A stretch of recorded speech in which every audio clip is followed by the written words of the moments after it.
Cadê aquela menininha? Cadê a menininha? Ah, é uma pena que a menininha não tá aí. Mas eu já ponho a menininha. Me dá a imagem do preso, vamos, meu filho. Que depois dessa... Olha aí, o camisa 10 aí. O que acontece? Ele é conhecido como Olho Azul. Você vai vendo flagrante, põe exclusivo, minha filha. Dá trabalho pra fazer. E porque o flagrante ele estava recebendo num estacionamento 15 quilos de cocaína. A questão é que a polícia estava em cima dele. Põe no Cidade. Diego Ferreira de Oliveira dos Santos, de 26 anos, é natural de Goiânia, em Goiás.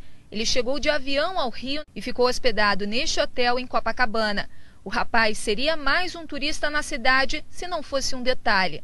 O motivo da viagem, segundo a polícia, era para vender cocaína na cidade. Mas a droga não foi trazida de avião. Segundo a polícia, Diego usou um menor de 17 anos para fazer o transporte do entorpecente de Goiás para o Rio de ônibus. O menor e Diego se encontraram aqui na rodoviária Novo Rio e os dois seguiram de táxi até o hotel em Copacabana com os 15 quilos de cocaína. A dupla não desconfiava, mas já era monitorada pela Polícia Civil. Nestes vídeos cedidos pela polícia, é possível ver as caixas de papelão onde estavam escondidos os 15 tabletes de cocaína. O comprador da droga seria Rafael Gomes, de 33 anos. Olho Azul, como é conhecido, revenderia o entorpecente para favelas do Rio e de Niterói. Carlos Henrique de Souza, de 20 anos, apontado como segurança de Olho Azul, também foi preso. A dupla foi detida quando se preparava para pegar a droga no estacionamento de um supermercado em Niterói.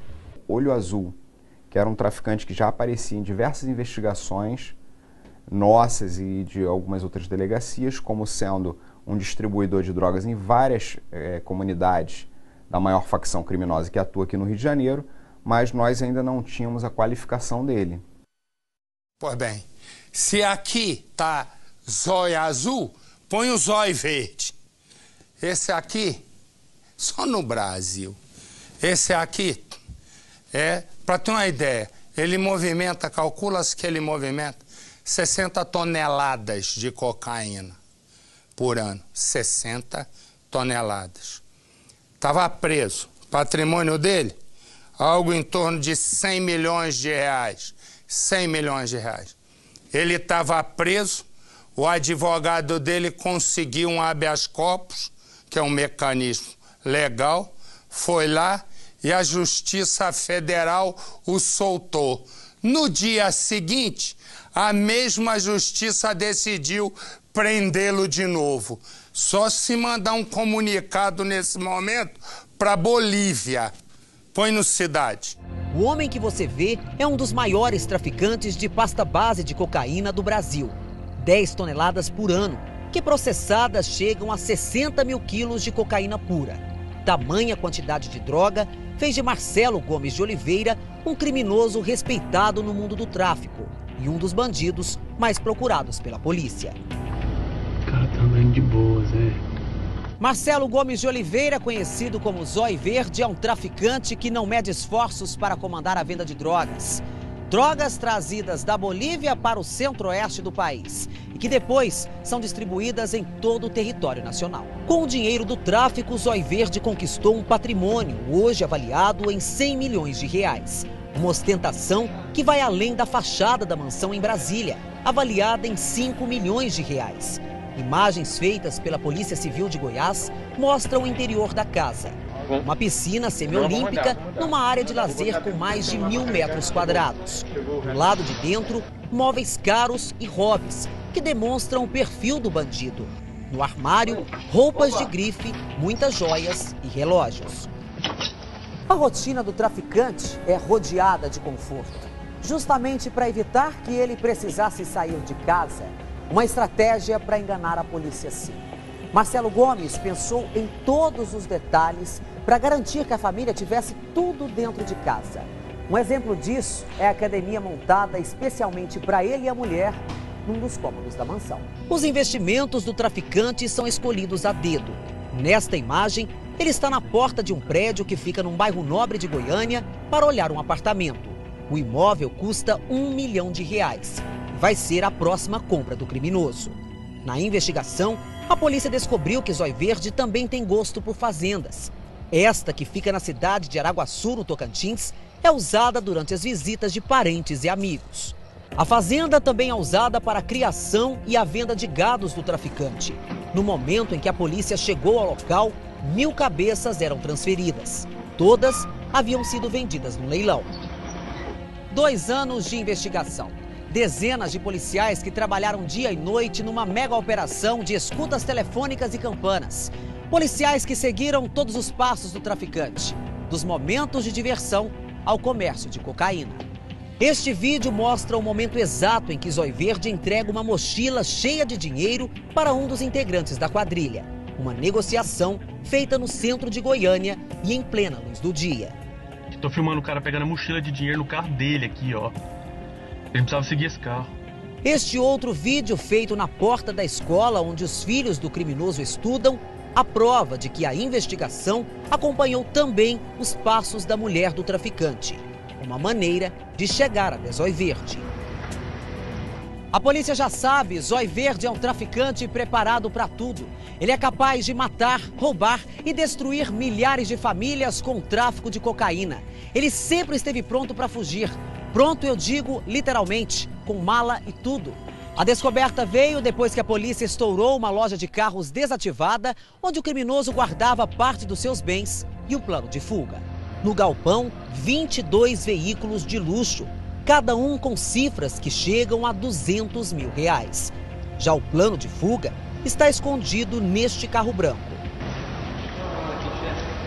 Encontramos um galpão onde o traficante guardava alguns carros e alguns documentos numa mala. Alguém já escondeu escrituras, documentos importantes que a quadrilha tentou esconder da polícia, mas nós descobrimos.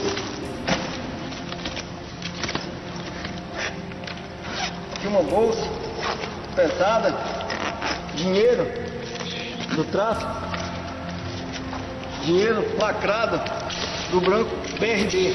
O traficante tentou esconder da polícia, mas não foi possível. Para lavar o dinheiro do tráfico, o Zóio Verde usa várias pessoas. Uma espécie de laranja, que é o nome dado àqueles que se sujeitam a emprestar o nome para a prática de crimes. E foi por meio dessas pessoas que ele conseguiu comprar várias empresas. Como, por exemplo, postos de combustíveis e casas de câmbio. Só nesta, que fica num dos bairros mais nobres de Goiânia, ele chega a movimentar $300 mil por mês. Uma forma de limpar o dinheiro sujo. Laboratórios também passaram a receber uma atenção especial do criminoso. Isto porque, segundo a polícia, ele usava estas empresas para comprar o material usado para o refino da pasta base de cocaína. Um criminoso solto por uma série de enganos. Marcelo Gomes de Oliveira é conhecido no mundo do crime como Marcelo Zóio Verde. Essa é a última imagem registrada dele ao lado da mulher. Marcelo Zóio Verde foi preso pela primeira vez no ano 2000 por roubo seguido de morte. Ele foi condenado a 21 anos de prisão. Quando foi para o regime semiaberto, fugiu. Em 2007, foi preso de novo em flagrante por tráfico de drogas. Nesta época, Marcelo Gomes de Oliveira usava outro nome, Marcelo Gomes de Aguiar. A troca foi registrada em cartório. E Marcelo foi beneficiado pela lentidão da justiça. É que, como não houve nenhuma audiência, ele acabou sendo solto. Em 2011, mais uma troca de nomes. Ele passou a se chamar José Marcelo Rodrigues de Moraes. A última prisão aconteceu em 2014 e Marcelo Zóio Verde foi considerado um dos maiores traficantes de cocaína de Goiás e do Distrito Federal. O trabalho da quadrilha era como o de uma empresa. Marcelo comandava 18 pessoas que desempenhavam papéis diferentes. Ele comprava a droga diretamente do fabricante, ou seja, na Bolívia e na Colômbia. Depois montou um laboratório para o refino dessa droga e vendia no atacado para megatraficantes, que depois repassavam para traficantes menores. A quadrilha tinha celulares e eles só falavam entre eles. A cada 20 dias, os aparelhos e os chips eram descartados. Erli Rezende e Vando Célio Pereira dos Santos, os motoristas que buscavam e entregavam a cocaína, foram detidos em fevereiro de 2014, na divisa de Goiás e Mato Grosso. Com eles, a polícia encontrou meia tonelada de pasta base de cocaína. Na época, a maior apreensão do país. Depois de 9 meses preso em Goiânia, Marcelo Zói Verde conseguiu a liberdade mais uma vez. O pedido veio do Tribunal Regional Federal em Brasília e foi assinado por um juiz de Goiânia. A ordem tinha uma condição: ele não poderia estar respondendo por nenhum outro crime. Essa informação passou batida. Marcelo ainda respondia pelo crime a que foi condenado a mais de 20 anos de cadeia. Mesmo assim, foi solto em janeiro deste ano. Esse vídeo mostra o momento em que ele sai do presídio ao lado do advogado e da mulher. Em menos de 24 horas, um novo mandado de prisão foi feito, mas já era tarde. O advogado afirma que ele foi para Brasília, onde tem uma casa, mas o criminoso foi bem instruído. Um fato que chama a atenção é que um processo de Marcelo Zói Verde, que estava aqui no Tribunal de Justiça de Goiás, desapareceu em 2007. Esse processo foi refeito e depois enviado para o Piauí, onde ele nunca esteve. Outros 2 processos que também estavam aqui desapareceram e ainda não foram refeitos. Uma funcionária do cartório que funciona aqui dentro, Sueli de Souza Brito, também fazia parte da quadrilha de Marcelo Zói Verde. Depois de solto, Marcelo Zói Verde não foi mais encontrado. Eles estiveram num hotel que fica dentro do Aeroporto Internacional de Brasília. Na tarde do dia seguinte à soltura, ele e a mulher alugaram um carro popular. Eles param na frente do hotel. A mulher dele desce e ele estaciona o veículo. Os 2 entram, fazem o check-in. Marcelo está de calça jeans, camiseta e boné. 3 horas depois, os 2 passam pelo corredor do hotel e vão até o carro. Marcelo agora está de bermuda. Eles saem. 30 minutos depois, Marcelo volta sozinho. Ele entra no hotel, chama o elevador e vai para o quarto. 1 hora depois, volta com uma mala. Vai até o carro, deixa a mala e volta para encerrar a conta. Zói Verde faz o pagamento em dinheiro, pega o troco e vai embora. Desde esse dia, Marcelo Zói Verde nunca mais foi visto. A polícia ainda não tem pistas de onde ele e a mulher podem estar. Alguns dos integrantes da quadrilha que foram presos já estão soltos e os policiais que trabalharam na prisão do mega traficante estão indignados com a liberdade de Marcelo Zói Verde. Vocês vão tirar essas conclusões. Ele mudou de nome. Judicialmente. Foram sumidas processos dele lá dentro do judiciário. E agora sendo solto?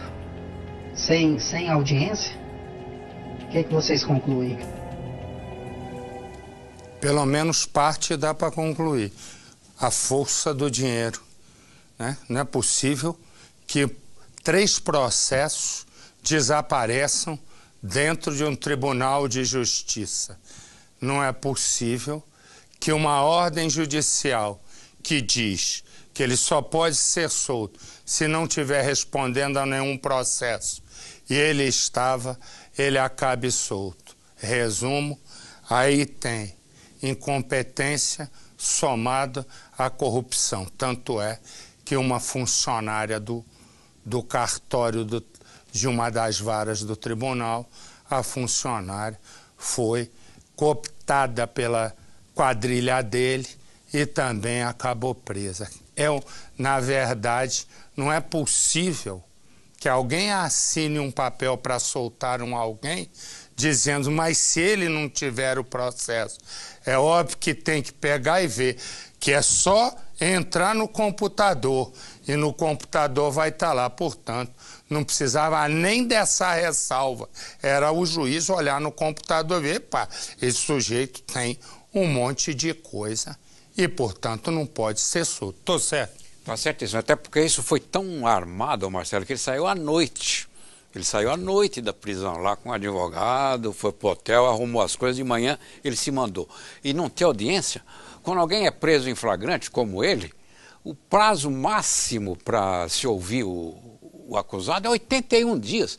Você acha que 81 dias não é prazo suficiente para o juiz interrogar um traficante? Claro que é. Somente desse tamanho. Me dá a imagem, me dá, Hamilton, me dá, Hamilton. Me dá, Hamilton, rápido, rápido, rápido. Você vai ver o comandante Hamilton nesse momento, acabam de me dizer. Comandante Hamilton está atrás de um carro onde a vítima estaria sendo levada num sequestro relâmpago. Me dá a imagem da quadrilha, vamos, não atrapalhe o programa. O que você está vendo? Uma quadrilha de ladrões estrangeiro, tudo ladrão. O bando, a quadrilha agia aqui. São 2 chilenos, um argentino e essa mulher aí é brasileira. Por que não é roubar no teu país, rapaz? Põe no Cidade. Os 2 chilenos estavam sobre o telhado de uma agência bancária no centro de Americana, quando foram presos. Uma moradora da região estranhou na madrugada a movimentação de pessoas com lanternas sobre os comércios e avisou a polícia. Próximo do local, esse carro com placas da Argentina foi abordado. Dentro dele estava um casal que aguardava pelos chilenos. Ela é brasileira, ele argentino. Até então, a polícia não tinha a confirmação de um crime. O banco onde os chilenos estavam não tinha sido invadido. No carro, não havia produtos furtados. Com os suspeitos, só foram encontrados um cartão, uma chave e dinheiro. Mas algo parecia errado. Isso porque o cartão do banco não estava no nome de nenhum deles. E a chave não era do carro em que eles estavam.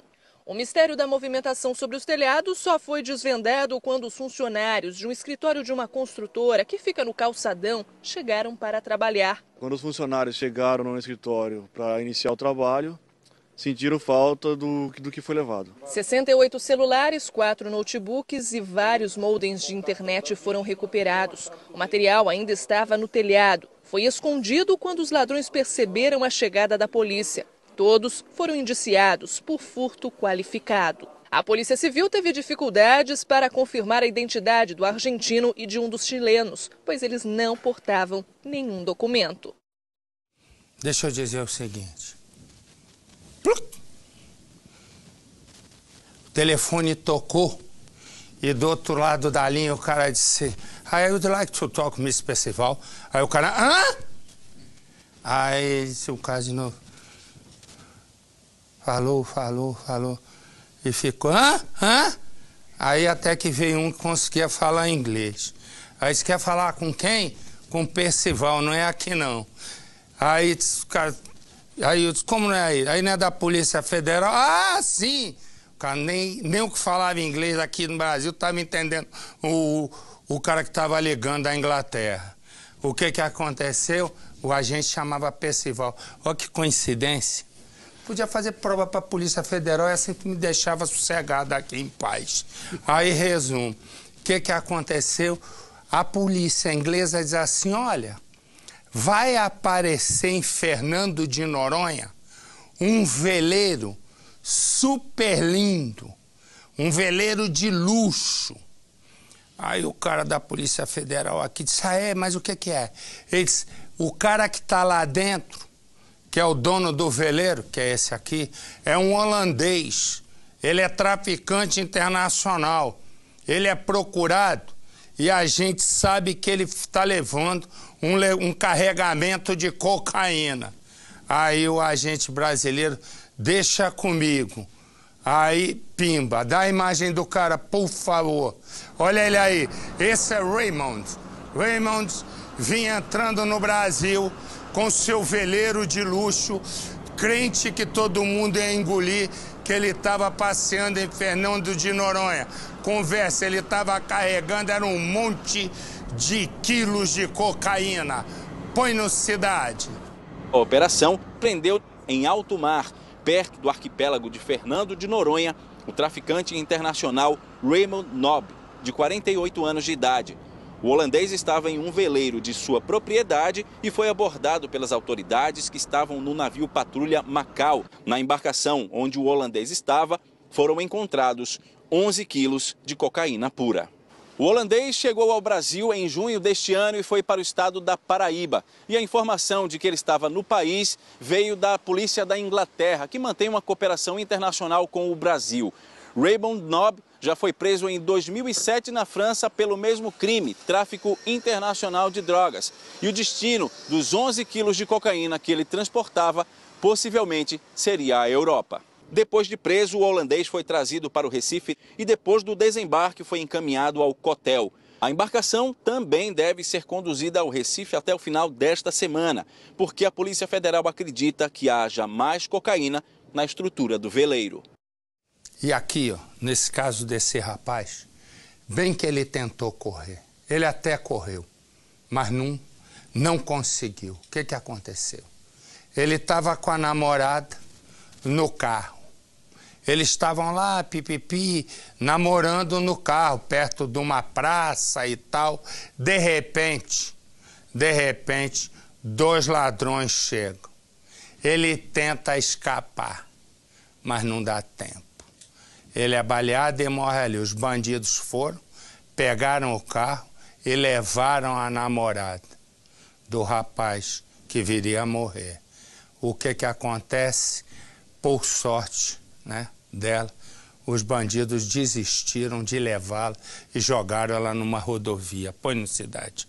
Felipe Rauta Cabral, de 25 anos, foi morto com um tiro nessa rua, no bairro do Imbuí. O jovem era formado em administração de empresas e se preparava para fazer um curso de especialização na Holanda, onde ganhou uma bolsa de estudos. O carro da vítima parou bem aqui. Estava estacionado aqui quando 2 homens se aproximaram. Parece que Felipe percebeu essa ação e tentou dar ré no veículo. Foi quando um dos criminosos acabou dando um tiro. Logo depois, ele deixa a cena do crime.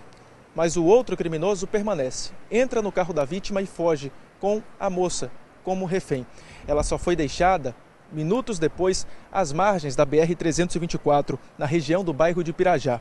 Felipe ainda permaneceu com vida quando moradores da região vieram socorrê-lo. Mas quando o SAMU chegou, já atestou a morte do jovem. A garota é estudante de jornalismo e já foi ouvida pela polícia na 9ª delegacia, que investiga o caso. Ela está em estado de choque e preferiu não gravar entrevista. A principal hipótese é que tenha havido um latrocínio. Os ladrões mataram para roubar o carro. Bandidos em um outro veículo teriam dado cobertura aos 2 criminosos.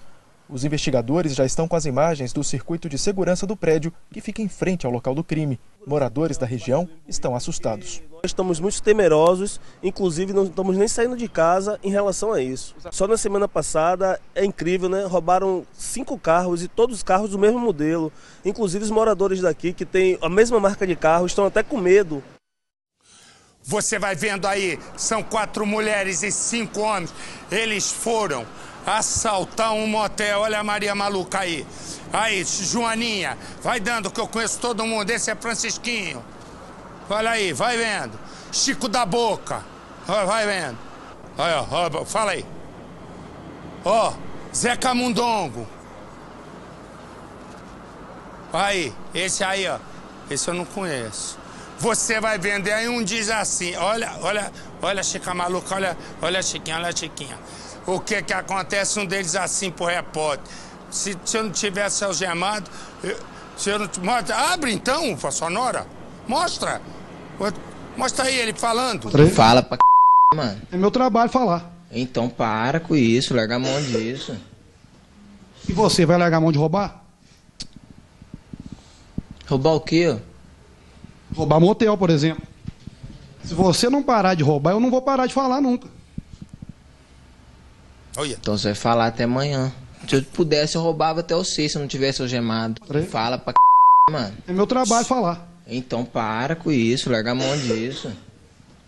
E você vai largar a mão de roubar? Roubar o quê? Roubar motel, por exemplo. Se você não parar de roubar, eu não vou parar de falar nunca. Então você vai falar até amanhã. Se eu pudesse, eu roubava até você, se eu não tivesse algemado. Põe no Cidade. Este homem que esconde o rosto e demonstra estar muito exaltado é Rogério Marcos Antônio, de 29 anos. Ele e mais 8 pessoas foram presas depois de assaltar este motel em Varginha. Porque meu carro é o único, prendeu eu, rapaz. Então não precisa ficar nervoso. Então não tem nada a ver, não. As imagens das câmeras de segurança mostram o corredor que dá acesso ao portão de saída do motel. Um carro se aproxima. para e 2 homens descem. Eles entram na porta que dá acesso à cozinha do local. Pouco tempo depois, várias pessoas começam a descer do carro.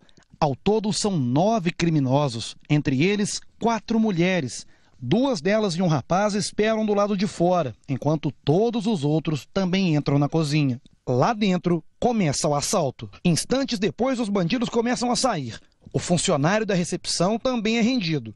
Ele é levado para o lado de fora e, neste momento, é agredido por um dos suspeitos. Os criminosos conseguem abrir o portão e alguns deles saem a pé, enquanto outros entram no carro e fogem. Os bandidos chegaram aqui no motel por volta de 2 da manhã, todos no mesmo carro. Eles tocaram o interfone, pediram um quarto e entraram por este portão. O grupo ficou lá dentro por cerca de 4 horas. Quando eu liberei o quarto, eles não me pagaram a conta. Aí eu entrei dentro do quarto para ligar na recepção para avisar que eles não tinham pago. Assim que saíram do motel, os bandidos fugiram para este bairro. Um dos carros veio por esta rua e ficou estacionado bem ali, mas só até a chegada da polícia. Os autores saíram do carro, saíram correndo, adentraram em algumas residências e tivemos até mesmo que fazer uso da força física para conter alguns. Com eles, a polícia encontrou parte do dinheiro roubado e litros de bebidas, também roubados do motel. Durante a entrevista, Yuri aparentava estar alcoolizado e ainda debochou da nossa equipe. Fala pra mano. É meu trabalho falar. Então para com isso, larga a mão disso. E você, vai largar a mão de roubar? Roubar o quê? Roubar motel, por exemplo. Se você não parar de roubar, eu não vou parar de falar nunca. Então você vai falar até amanhã. Se eu pudesse, eu roubava até o 6 se eu não tivesse algemado. Você vai vendo a imagem desse homem. O homem que você está vendo é casado. O homem que você está vendo tem uma filha de 12 anos. O homem que você está vendo, ele está preso porque um vizinho começou a notar que a menina de 12 anos, filha do homem que agora está sendo levado para a cadeia, estava mudando as atitudes. O vizinho a levou para fazer um exame e descobriu que o homem que está indo preso, pai da menina de 12 anos, abusava da filha. Exatamente isso. Aí, a esposa dele, mãe da menina, foi para a polícia com os vizinhos para denunciá-lo. Põe no Cidade. Alan Conceição da Silva, de 31 anos, nem tentou negar. No último domingo, admitiu ter agredido a filha de 12 anos. Alan teria começado a agredir a menina há 3 anos. A filha, aos 8 anos, até tentou contar à mãe a primeira tentativa de violência sexual por parte do pai. A mãe não só não acreditou, como acabou batendo na menina, que com medo nunca mais contou nada para a própria mãe. Só que no dia 26, a vizinha viu todas as lesões no corpo da criança e acabou a levando para fazer exames que comprovaram não só as agressões, como também a violência sexual. De posse dos resultados desses exames, a vizinha foi conversar com a mãe e a convenceu de vir aqui, até a delegacia da mulher em São João de Meriti. Alan teve a prisão temporária decretada. Durante esses 30 dias, a polícia espera concluir um inquérito com depoimentos de pessoas ligadas à família e à rotina da menina, como a escola. Há relatos de que ela chegava machucada e que o rendimento teria caído. A mãe da menina está de resguardo. Acabou de ter um bebê que tem problemas no coração. Mas em depoimento, confirmou que Alan também a agredia. A imagem de um homem, põe ele em movimento, por favor. A imagem de um homem sendo preso. Na infância, diz ele teve um problema. Na infância, ele teria visto a mãe ser morta. A mãe, diz ele, era uma garota de programa. O homem que você está vendo é conhecido como o maníaco da torre. E ele só agora é descoberto como um assassino de garotas de programa. Como? Eu volto já já. Deixa eu mostrar aqui uma coisa. Me dá a imagem do comandante Hamilton. No momento, comandante Hamilton, ele vem seguindo esse carro desde que nós fomos para o nosso intervalo comercial. O comandante Hamilton vem seguindo esse carro da polícia. A informação é de que bandidos teriam trocado tiros em algum lugar entre eles e que 2 teriam escapado numa moto. E, portanto, o comandante Hamilton vem seguindo o carro da polícia, outros estão na fita por aí. Então, olha aí, nós é só falar que já mostrou. E já nós vamos ter mais informações com o nosso comandante Hamilton, que está doidinho para pegar um daqueles flagrantes que ele é mestre, né? Hamilton é o mestre de pegar confusão em velocidade. Portanto, já eu volto. Corta para mim. Para você que está fora de São Paulo, eu desejo uma excelente noite. Fique com Deus. Um forte abraço. Amanhã nos encontramos aqui no nosso Cidade Alerta. Tchau. E nós? O homem que eu mostrei ainda há pouco, bota a imagem dele. O que aconteceu? Ele é apontado como um matador de garotas de programa. Ele encosta o carro,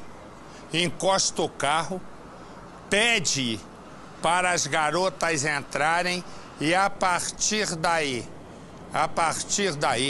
ele vai, faz sapeque-aiá e depois mata as garotas. Ele, ao se explicar na polícia, ele disse que ele viu que a mãe era uma garota de programa e ele teria visto a mãe morrer assim.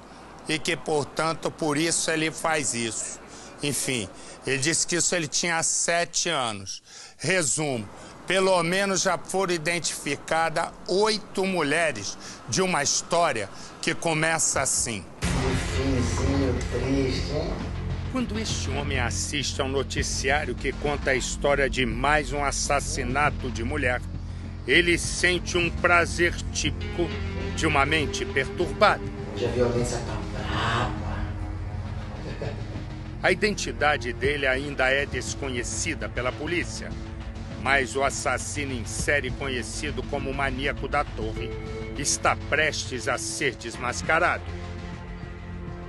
O homem de 41 anos assiste à TV e se prepara novamente para sair de casa. Casado 4 vezes e pai de 5 filhos, ele coloca um casaco e diz para a esposa que vai dar uma volta.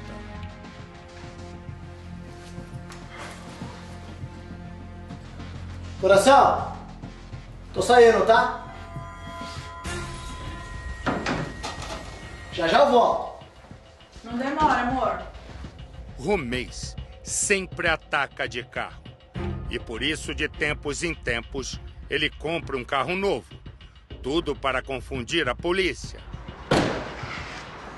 Aí, bochecha, pode preparar a documentação que esse é meu, hein?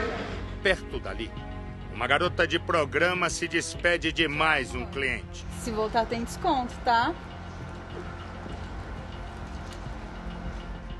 Agora, ela se arruma para o próximo. O que ela não imagina é que este vai ser o último. O maníaco observa e escolhe a garota que vai ser assassinada. Essa eu já conheço. Ele para o carro. A mulher se aproxima e entra. Oi, gatinha. Oi, gatão. Tudo bem? Tudo. E aí, vai fazer um precinho razoável pro gatão aqui ou não vai? Depende. Enquanto olha para a vítima, Romês relembra a cena que o marcou para sempre. Filho de uma prostituta, viu a mãe ser assassinada por um cliente quando tinha 7 anos. De volta à realidade, o maníaco tem pouco tempo para cumprir o plano de morte. Depois do sapeque-aiá, estrangula a garota. Uma surpresa pra você. Me solta! Você é louco, socorro! Em seguida, joga o corpo perto de uma torre de comunicação. Essa é a assinatura do maníaco da torre. O ritual ainda prevê uma oração ao lado do corpo. Mas hoje, Romês comete um erro que vai colocá-lo na cadeia. Um pedaço do para-choque do carro cai no matagal e é encontrado pela polícia.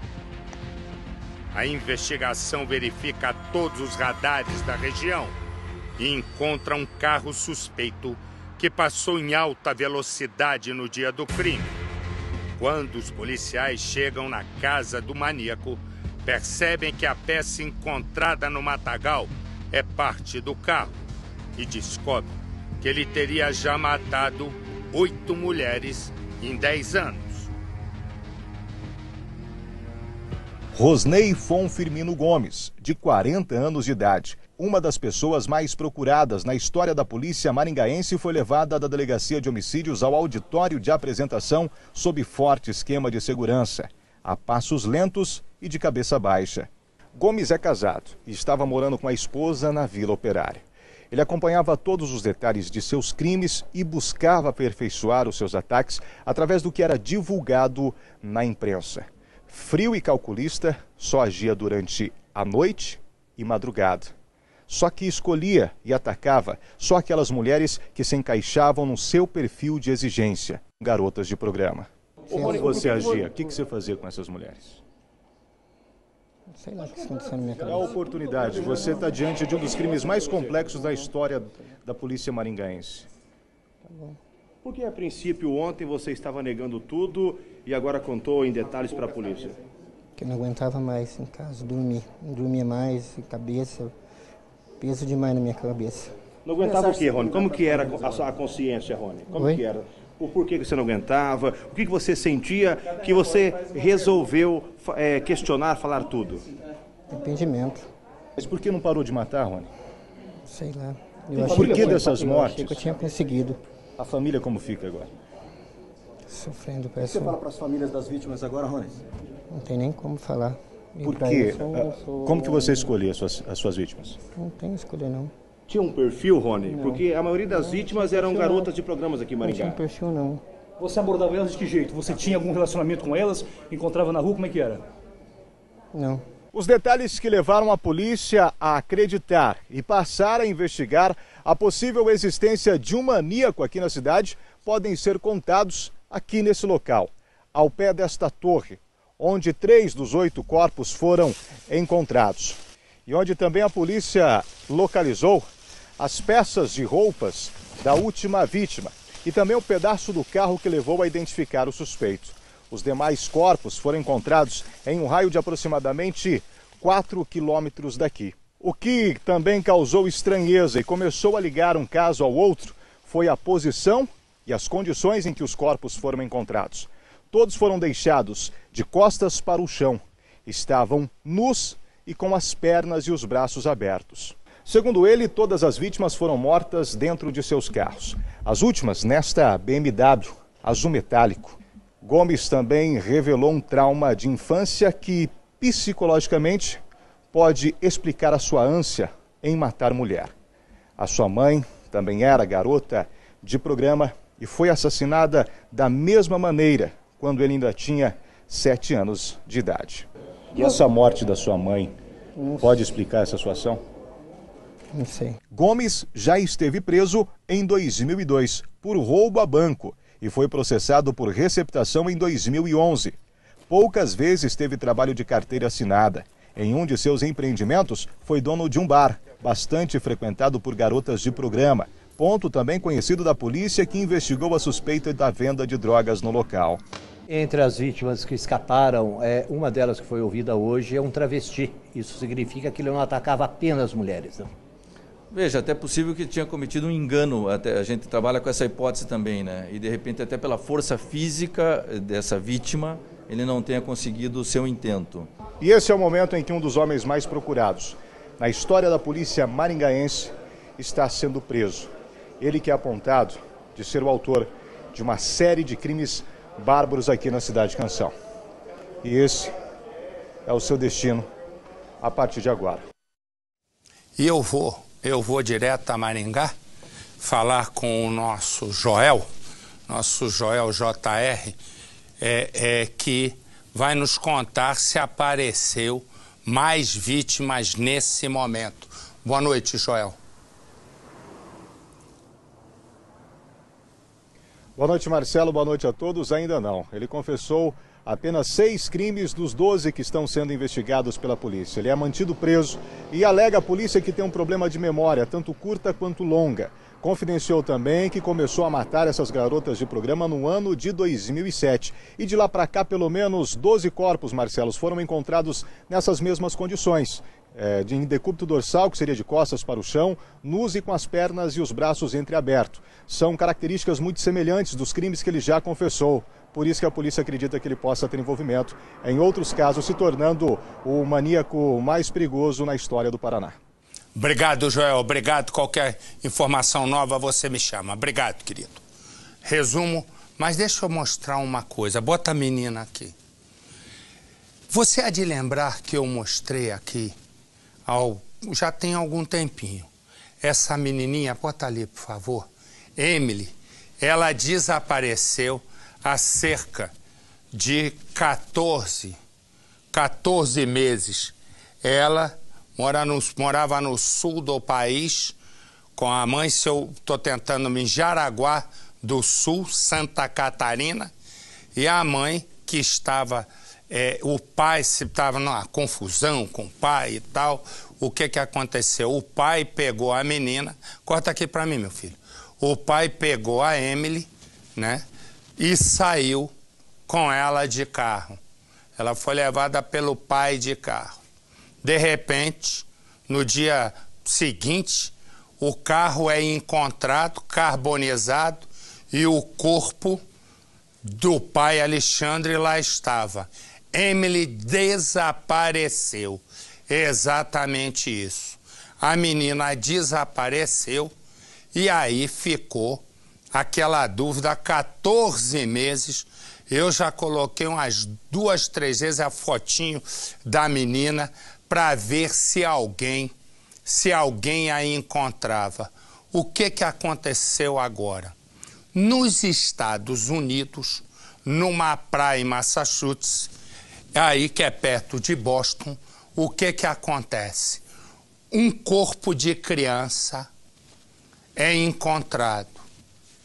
Eles pegam esse corpo e fazem, por computação gráfica, uma reconstituição e mostra a imagem da reconstituição, por favor. Aí, ó, é que eu queria mostrar um de cada vez, mas tá bom. Bota as duas, vai. Bota direitinho as duas aqui, então, já que não deu. Corta aqui para mim, por favor. Aí o que acontece? Isso aqui é uma reconstituição feita por computação gráfica.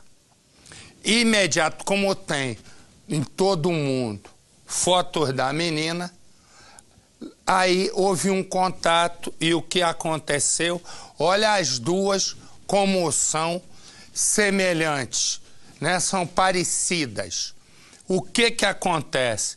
Acontece o seguinte, nesse momento, a mãe de Emily, a menina desaparecida, já coletou aqui no Brasil material para fazer um exame de DNA, porque há suspeita de que a menina que sumiu em Jaraguá do Sul, Santa Catarina, tenha sido a menina encontrada morta numa praia nos Estados Unidos. Põe no Cidade. Esta imagem foi feita por computador. É a reconstituição digital do rosto de uma menina assassinada nos Estados Unidos e ainda não identificada. E esta é uma fotografia de Emily, que vivia com a mãe no interior de Santa Catarina e está desaparecida há 14 meses. Existe semelhança entre elas? Para a polícia americana, existe. E agora eles querem comprovar se o corpo encontrado nos Estados Unidos é o de Emily a menina que desapareceu no Brasil.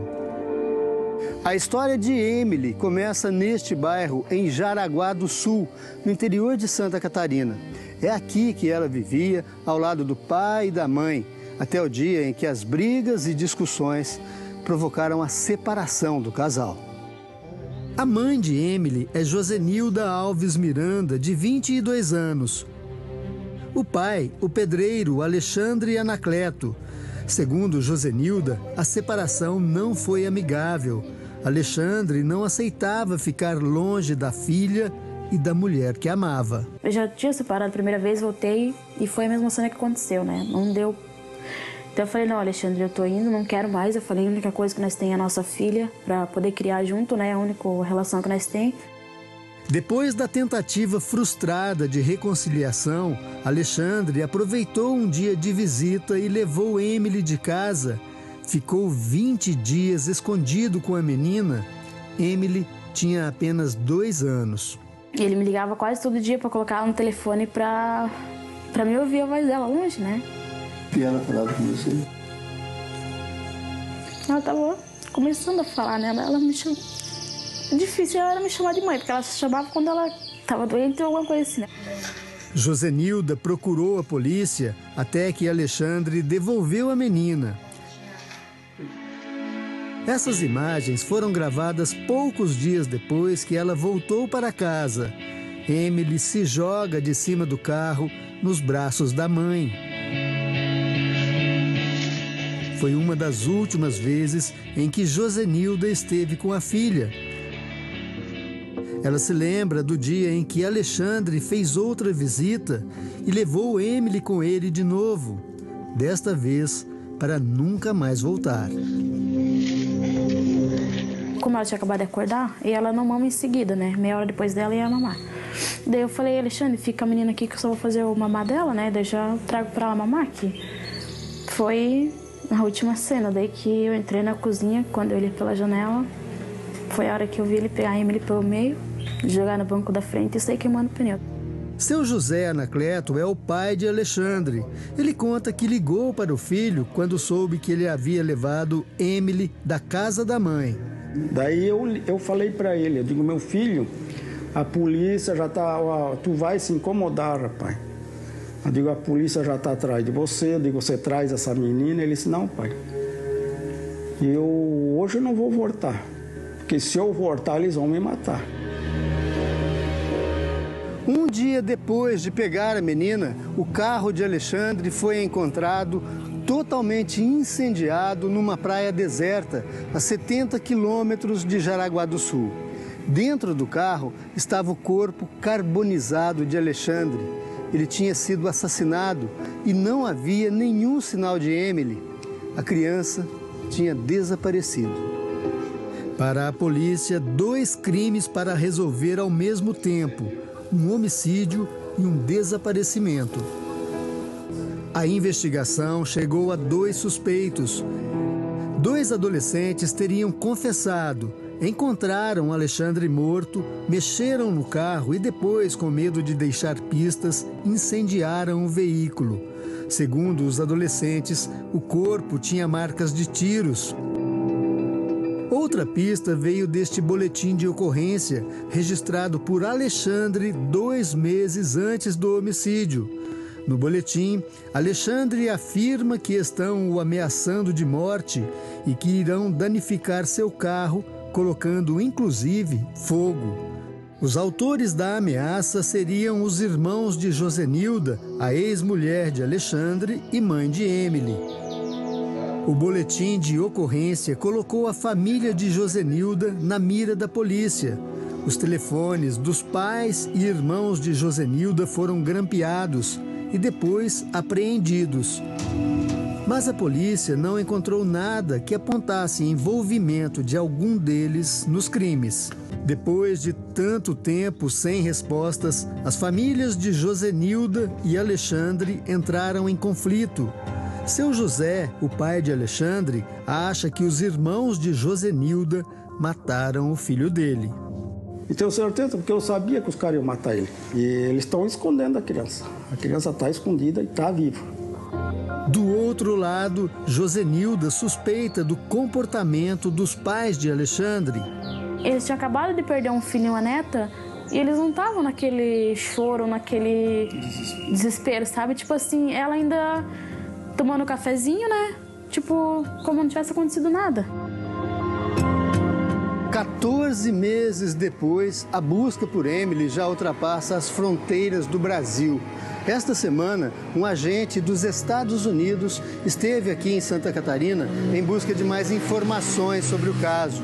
É que lá, no estado de Massachusetts, a polícia tenta identificar o corpo de uma criança que tem as mesmas características de Emily. O corpo da menina foi encontrado há pouco mais de um mês. Estava enrolado em um cobertor dentro de um saco plástico numa praia deserta. A imagem do rosto da menina foi criada a partir das informações fornecidas pela autópsia e das fotos do corpo. A polícia estima que ela tinha entre 3 e 5 anos e descendência latino-americana. Moradores deixaram brinquedos e mensagens no lugar onde o corpo foi encontrado.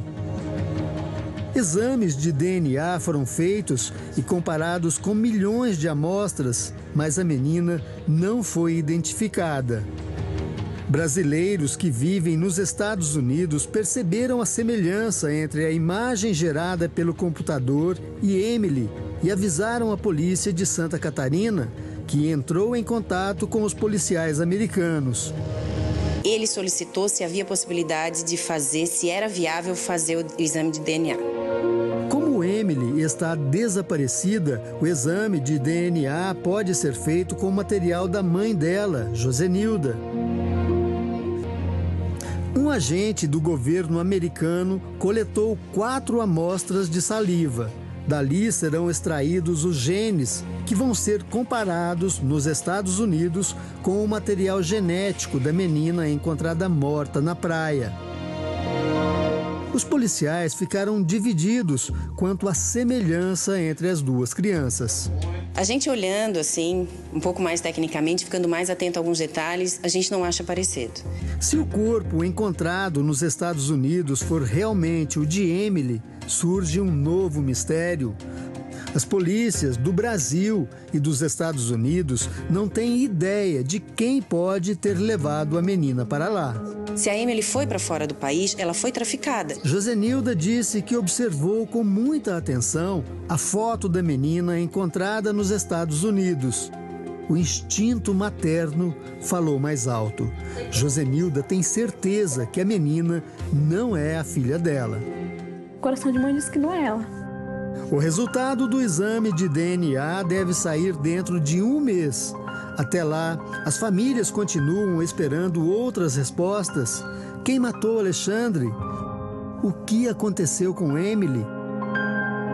A mãe e o avô paterno da menina discordam de quase tudo, mas compartilham uma única certeza: Emily continua viva. Tenho certeza. Tenho 100% de certeza que a Emily está viva. Estão mantendo essa criança escondida, cara. Será que quem está com ela está tratando bem dela? Ou será que fizeram alguma coisa de mal com ela? É um desespero grande. Deixa eu primeiro fazer uma coisa. Põe a imagem da menina, da Emily. Olha aqui. Essa é a menininha que desapareceu há 14 meses. Deus queira que a gente aqui mostrando consiga ajudar de alguma maneira. Não é porque realmente há um problema, né, que é onde foi parar a menina, e a polícia tem o carro, a polícia tem o corpo do pai dela, a polícia tem suspeitos, mas até agora ainda não chegou no ponto certo. E ela ser levada para os Estados Unidos é uma complicação muito grande, que talvez não se resolvesse com tanta rapidez, porque se porventura sair do Brasil é fácil, né, porque tem uma fronteira gigantesca que você passa a pé ou num barquinho, até aí é fácil.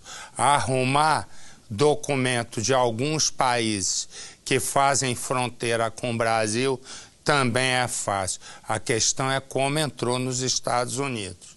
Não pode entrar sendo levada por um coiote pelo México, porque não vai levar criança. Então, resumo, tinha que ter uma falsificação muito grande, o que faz também com que a gente acredite que seja muito difícil. De qualquer maneira, eu já pedi para acionar, né, a Raquel Vargas, que é a nossa correspondente nos Estados Unidos, para que ela, quem sabe, faça até mesmo para amanhã, já uma reportagem contando lá dos Estados Unidos o que exatamente aconteceu lá, mais detalhes sobre o encontro dessa menina de cá, que, repito, todo o rosto foi feito, né, por computação gráfica. Me dá a imagem dos presos. Vamos, meu filho. Não atrapalha o programa, não. Esses três aí, ó, estão presos, ladrões de carro, exatamente. Entraram no shopping, é bom a gente ficar ligado. Vai que eles entrem num shopping perto da gente e levem o nosso carro. A polícia correu atrás deles, eles roubaram o carro, não demoraram minutinhos depois, nem curtiram, né, Zequinha? Põe no Cidade. A ação dos ladrões foi rápida. O trio rendeu um casal com esta réplica de pistola. Os assaltantes queriam o carro das vítimas. A gente estava saindo do shopping, subindo as escadas para dar acesso à rua, quando os três chegaram, nos abordaram, já chegaram pedindo, falou, passa a chave, já tiraram a arma. Mas a polícia também reagiu com rapidez e conseguiu rastrear o veículo roubado. A gente já viu pela placa que era o carro que a gente estava procurando, né? Efetuamos a abordagem ali, gerou a fundada suspeita, né? E de imediato já desceram do carro também, já se entregaram. Os três jovens circulavam com o carro roubado em uma rua de Contagem quando foram surpreendidos pela polícia militar e cercados. Eles são 2 adolescentes de 17 anos e um rapaz, Gustavo Henrique dos Santos, de 22.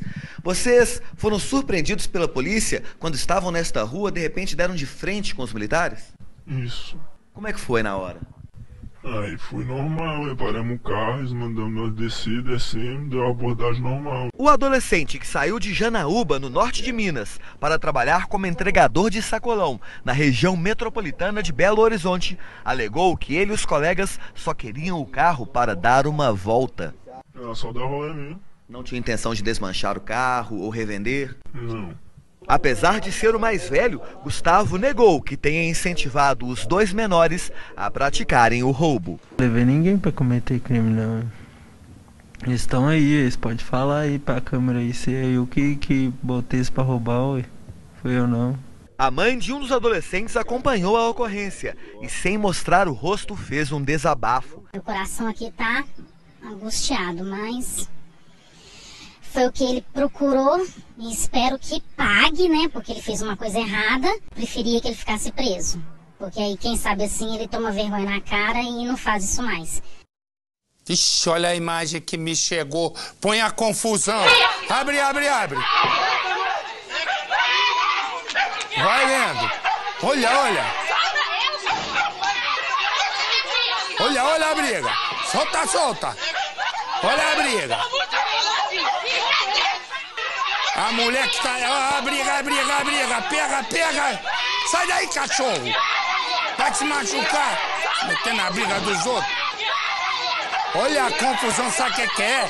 O povo que tá apanhando. O povo que tá apanhando é a mãe. Olha lá, olha. Por que que é? A mãe tá aí no chão apanhando, ó. Por que que ela tá apanhando? Boa, pararam bem, ó. Essa aí de branco, ó. Aí com essa calça jeans. Ela, o filho dela matou o rapaz aí dessa outra família. O cara, segundo ele, o assassino é negócio de droga, tem droga envolvendo, droga no meio. Aí a família, ó, pegou a tia e a mãe. A mãe é essa aí, ó, que tá ali levando, olha, ó, chave de perna lá. Chave de perna, deu um Anderson Silva. Olha lá. Aí agora, isso, tapa, chute. Lá no fundo tem a outra apanhando, hein? Ó, as de cá são os parentes do rapaz que foi assassinado. Vai vendo. Olha lá, ó. Pararam o chute lá, ó, o soco, ó. Tem soco. Ó, põe no cidade. Uma confusão generalizada. As imagens feitas pela nossa equipe durante a reportagem mostram duas mulheres sendo agredidas por várias pessoas. São chutes, socos e até pedradas. Uma delas consegue fugir, já a outra cai no chão e é espancada. Um homem tenta entrar na briga com uma vassoura, mas logo desiste e a confusão continua.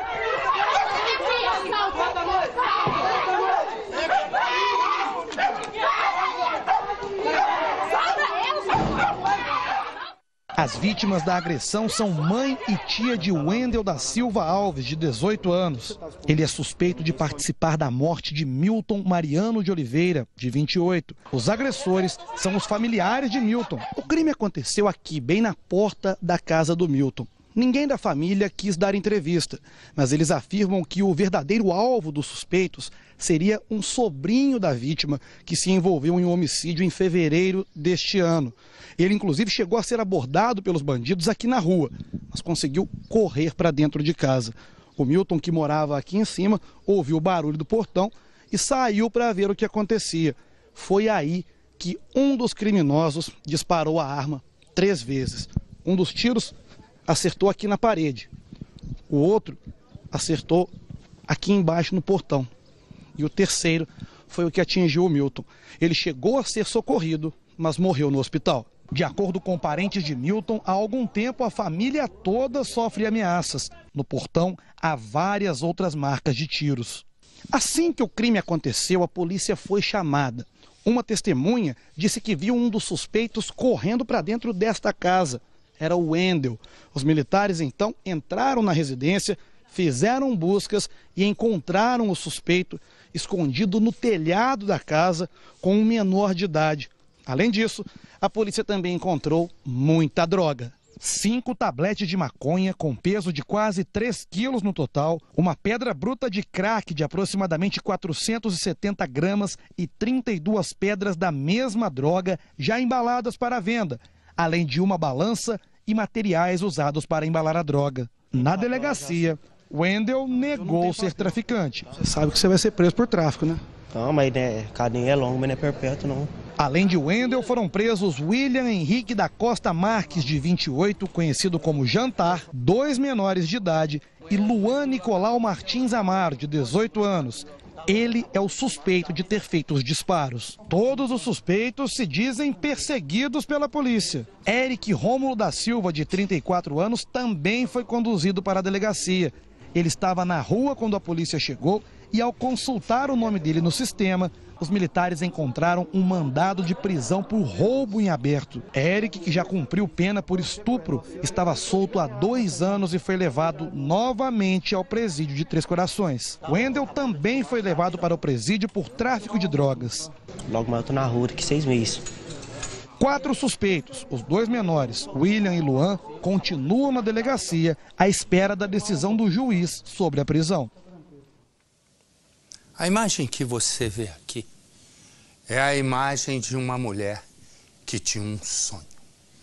O sonho dessa mulher era deixar o sertão da Bahia e criar uma vida nova em São Paulo. Ela, depois de 3 filhos, pensava ter finalmente encontrado o amor. Não deu certo.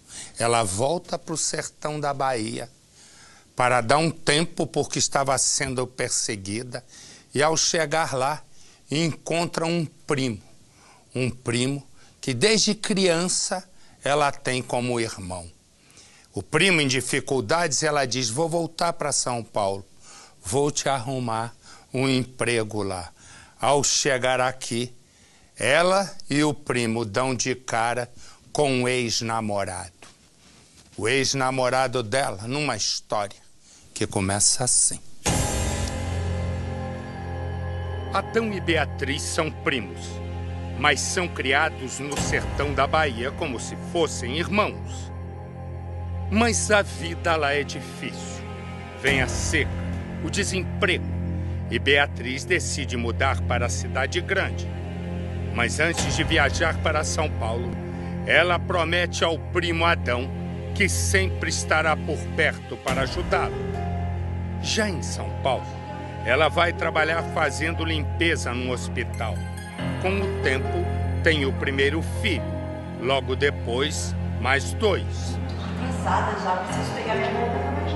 Mas Beatriz não tem sorte no amor e jamais consegue se casar. Até que um dia, ela conhece José. Os dois moram na mesma rua e, da troca de olhares, já partem para o Sapeca Iaiá. Você desce? Você mora aqui perto? Eu moro aqui no bairro, pelo amor de conhecer, né? Então você vai casar comigo, o que você acha? Vamos com calma, né? O namoro vira um inferno, porque José morre de medo de ser traído. Dando mole pra ninguém. Alô? Oi, tudo bem? Não, eu vou resolver esse problema pra você, fica tranquilo, tá bom? Peraí, o que você quer? E ele nem tem motivos para isso. Beatriz é uma mulher que nem olha para o lado. Mas José não quer saber. Tonto. Eu não tô fazendo você de tonto, eu só tô atendendo ele porque ele precisa de uma mercadoria. Tá, eu vou falar uma coisa pra você. Você não fica dando mole pros outros, não. Ele implica com tudo. E controla até com quem ela conversa no celular. Eu não quero saber de cliente, não, tá? Não vem achando que eu sou trouxa, não. Depois de 8 meses de namoro, Beatriz dá um basta e volta para a Bahia.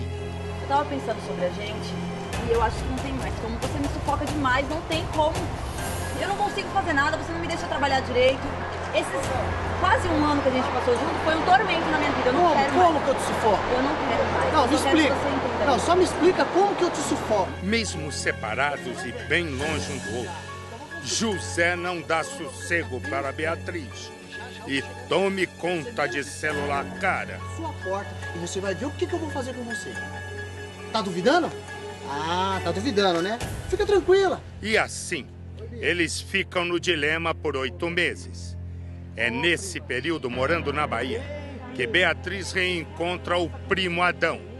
E ela vai cumprir a promessa de ajudá-lo. Vamos sentar, vamos conversar. Faz tanto tempo que a gente não se vê. Que saudade de você. E como é que tá a vida? Ah, prima, a vida aqui tá difícil. Sabe como que é o Nordeste? Aqui não tem emprego, né?